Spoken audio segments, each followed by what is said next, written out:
Right. As you can see now, first job is to go round the tub on the bottom. Let's see if you can see that now. It's a bit dark. And bolt the body to the chassis, right? This is all still loose because I haven't tightened it. In the back though, you see, and between the chassis and the body, you have these row buffers, right? They go all over the place. There's one there I've just put in, right? So it's a bit of a job, just bolting it down. Thing with this is, what I'm doing now, this is new. We got this. You remember this had a massive that, which is there. If you can see it there, let's see. That was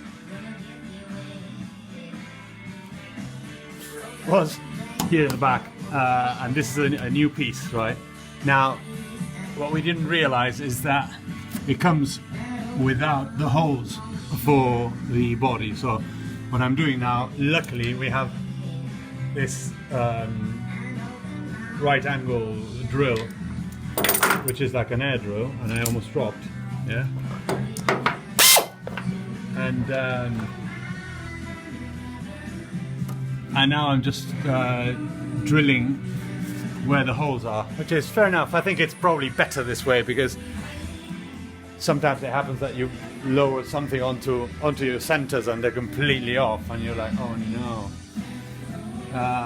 So I'm just drilling where it has to go, and then I'll keep going with the wings and steering wheel, tank, seats, which I also started putting in yesterday. I started fitting the seats. You can see this.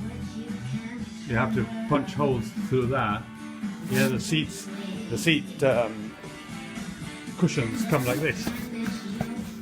Yeah, so there's nothing there, and you just have to get the seat, decide exactly where the middle is.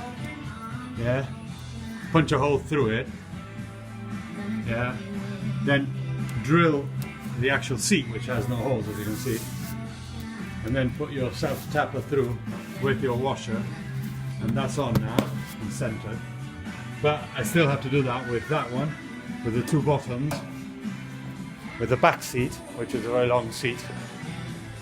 So I've got a lot of work still to do, but I think a week maybe, then we can roll this out.